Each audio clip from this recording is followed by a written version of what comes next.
Welcome to this week's bonus clip. We recorded this as part of our wrap pod following the Connacht v Leinster match, which you'll find on Apple, Spotify, and all the other usual places. So for this one, we're going to pick a more general rugby topic, partly to celebrate our 300th pod episode, but also to help promote our new social media account on BlueSky. If you've registered there, please follow us. You'll find the link in the program notes. Now, for one of my first posts on BlueSky, I posed this question just to see what kind of engagement I'd get, and it went like this. You are put in charge of the entire sport of rugby union for long enough to make just one realistic change that will be permanent. What's it going to be?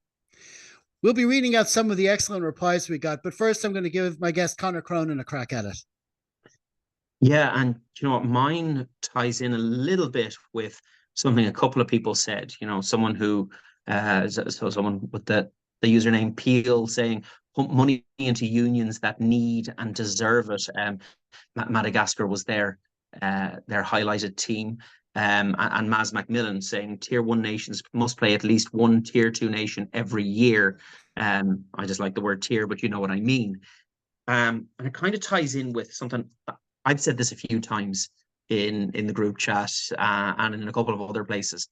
And it's something I think would be incredibly effective, that over a 4-year period, at a point determined, let's say, for example, at the end of a World Cup cycle, that we use the team rankings not to decide the next World Cup at far too early a stage, but instead to say, okay, we're going to take the top 10. I'm going to use that as an example. We're going to say the top 10 will play 3 teams from the top, from the teens, the 20s, and the 30s over the next couple of years. And the way this would work is that you would have, so let's take, for example, at the moment, Ireland are ranked 2nd in World Rugby's rankings.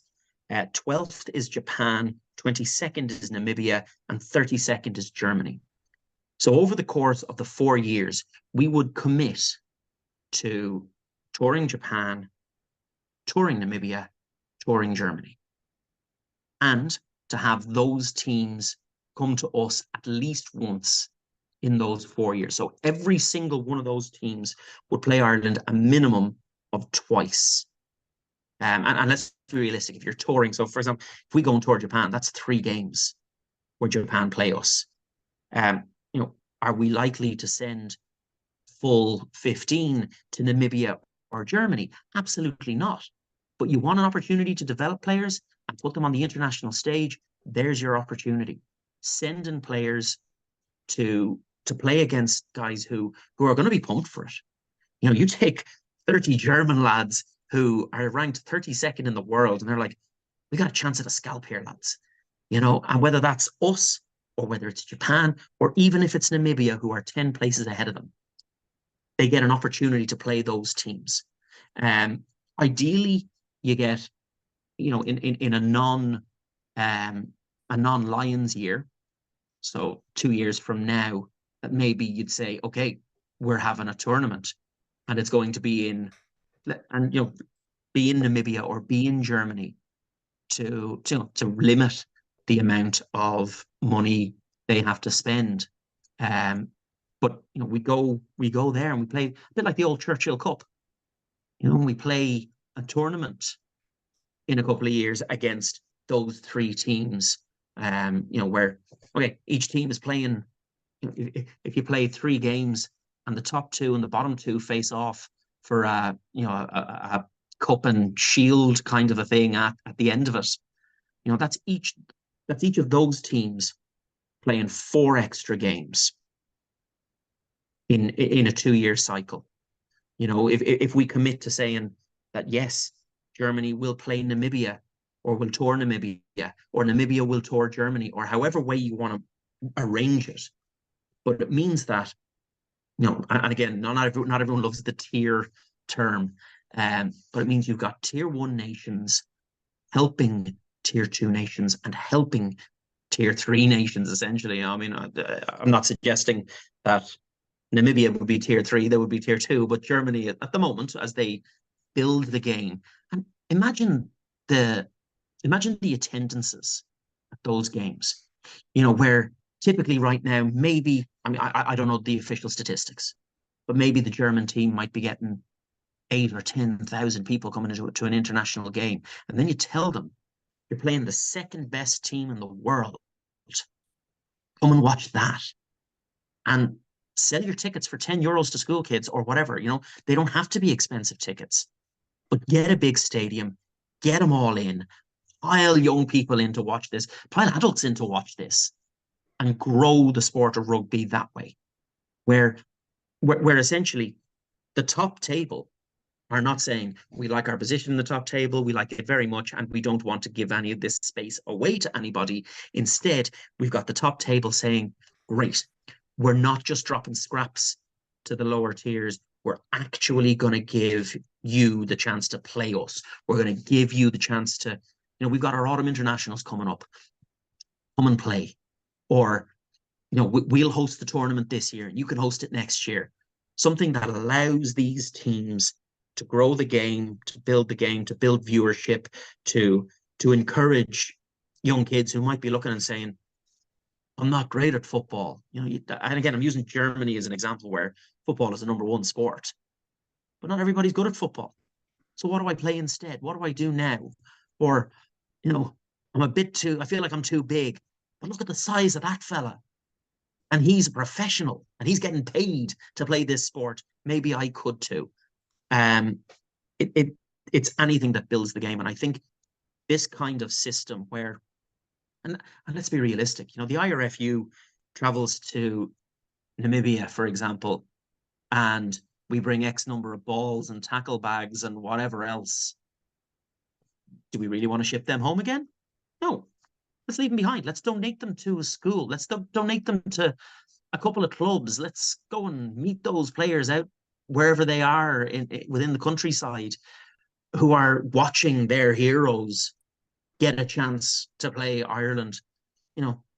We can afford the gear, so let's leave it behind. And again, that grows the game and it grows goodwill and it builds the sport and it shows that we talk all about the respect we have for the game and the respect that's built within the game. Well, let's respect them properly and give them chances to play. Yeah, absolutely. I mean, this is why it's good to be asking these kind of questions and having these kinds of discussions because, we all know that, the pressure at the top with the Blazers or Lickadoos, whatever you want to call them, is it's like corporate based. They're going up against the richest clubs who don't want to lose their players to what they would consider to be meaningless matches, and plus you got the corporate sponsors who want the marquee matchups, who want South Africa to be playing New Zealand more often, Ireland to be playing France more often, and all this kind of stuff. But it's important to voice this as well because you think the remit of an organization called World Rugby would be to grow the game in the world, not just in those top nations. So suggestions like this will help, hopefully help expand the discussion enough to say that this is what at least we should be doing. And even if it does mean that some of these countries are real sleeping giants market wise, we've always said it about Japan, USA, even Germany. If they could grow the game there, they could move up, and a country like Ireland might move down in the process, but you don't know. And you have a couple of other suggestions from a couple of other Blue Sky followers there as well, don't you? Kev Byrne, I liked his suggestion, which was if you score a try under penalty advantage, you can choose to take the conversion from the location of the penalty. So often you see players who, it's penalty advantage and they say, right, well, let's take a punt, and they kick it out to the corner, and sure enough, there's the player ready to catch it, and they score a try, but it's a horrid conversion, whereas the penalty would have been right in front of the posts. I think it's a brilliant idea. Yeah, I'm always on about those penalty advantages because a lot of times you're in a match and you've got a referee saying there's too many penalties, but you wonder, and they say the next penalty is yellow card, but if there's a penalty advantage and then a try is scored, that is still a penalty. The person is still committed a penalty, so that should really count. There's no real reset here. Yeah, there has to be some incentive not to be penalized, because I say if they score a try and there's no yellow card, what was the incentive not to infringe in the first place? So I think it's a really good idea. I think there's a really really good. There's a place for that, definitely. Absolutely. And the other one I yeah, really liked was Rich Mifsud taking the top 14 approach, that a bonus point only comes if not only do you score 4 tries, but you keep 3 tries clear. Which means that, for example, last night, even looking at this weekend, Ulster would have only had a losing bonus point, and we would have only had the win points against Connacht, not the bonus point as well. So I think, again, it's working very well in the top 14. I'm not sure why we're not looking at it as an option. Yeah, I think I've been saying that for a while as well. I think that should be throughout the sport at this stage, but sure, we'll see. Okay, that's brilliant. Well, now it's my turn, and it's an easy enough choice for me because this is something I've been harping on since before I even came up with the name Harpin On Rugby. Now, a couple of the replies we got to this question were about a global calendar, and I do appreciate that World Rugby is meant to be working on this. But while what I want to change is calendar related, it's a bit more specific, and I have a feeling that it won't be addressed when the changes are actually announced. This bugbear of mine stems mainly from what I consider to be the biggest anomaly in the European rugby calendar. And believe me, that's up against some stiff competition. As we all know, Jacques Nienaber formally assumed his role in Leinster's coaching staff for the match at Connacht, and it pretty much goes without saying that his top priority would be to help the province achieve that elusive 5th star. But when you take the time to think of it, the role for coaches in all teams in Europe's elite competition has always had a permanent stumbling block built into it. Just think of it. You make your plan for the season based on the available players. And while we all know the Heineken/Champions Cup has undergone many format changes over the years, one basic element has remained the same. Once you have navigated your way through the pool phase, there's generally a wait of over 2 months until the knockouts. And these aren't just any 2 months. They are arguably the most attritional 2 months on the rugby calendar, namely the Six Nations. So basically, the coaching tickets for the Champions Cup clubs, or at least the clubs that aren't South African, have to resort to whatever form of superstition suits them the best, in the hope that the players that got them to those final stages come back fit to play in them. Now, as far as I'm concerned, if there are to be drastic changes made to the global schedule, this should be up near the top of the list when it comes to being addressed. For me, to have a rugby competition play out from start to finish, unencumbered by any other competition, is something the sport badly needs. Obviously, injuries will always happen, but at least if coaches can know they have access to their full squad for the duration of a competition, they can at least maximize the amount of control they have over their playing personnel, which surely must translate into more squad cohesion and, in turn, a better on-field product for the fans. I would also have thought this would benefit advertisers, since they would know their own product would get full center stage for all top-level rugby fans over the period of a competition, as opposed to having a different company plugged every other week. Now, obviously, I'm not saying this can be easily done. For example, there would still have to be some bye weeks for teams, which might mean a reduction in overall matches. So the whole thing might be unacceptable to the big clubs in the top 14, for example. But if I really want something like this to happen, maybe standing up to those rich clubs should be my actual wish, because it's not good for the game to be completely beholden to them. Now, while I've never been one to ignore ideas for rugby union simply because they resemble what happens in football, I don't think we should copy their systems for the sake of it either. And we've been guilty of that in several areas, including calendar structure. Maybe soccer fans can get used to league matches 1 week, cup matches the next, before a break for some internationals, but I really don't think that works in our game. So if I were rugby king for a day, I'd restructure the European calendar maybe just for 2 seasons to see how they go. Ideally, I'd want to see the season progress, with the tournaments getting more important as we go along, starting with the domestic leagues, then Europe, and finally the Six Nations.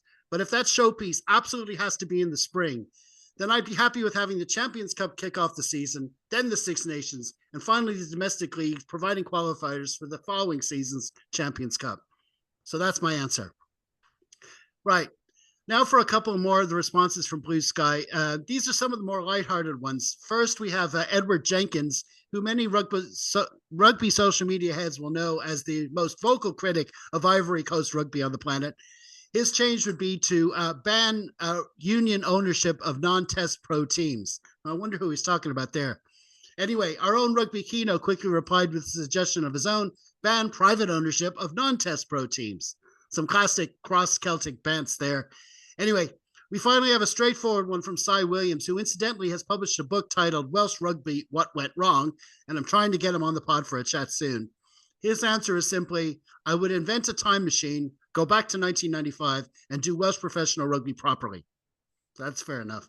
That is quite the pointed dig as those who set everything up in the first place. And you know, I've a lot of respect for somebody turning around and putting it in that public forum that they really don't like how the game has been structured for them as a nation, for them as regions, and absolutely. And I'm glad that the conversation got spread beyond Irish borders as well. It was good chat overall. And so we're going to leave it there. And many thanks to all to reply to my original question. Now, we only read out a few here, but if you check out our next 80 plus column, which posts every Tuesday at harpinonrugby.com, you'll see the full list of replies. Right, that's it for our bonus clip this week. Many thanks again for tuning in. And of course, to Conor for joining me. As ever, please be sure to comment, like, share, and subscribe wherever you can. And follow us on any or all of our social media channels.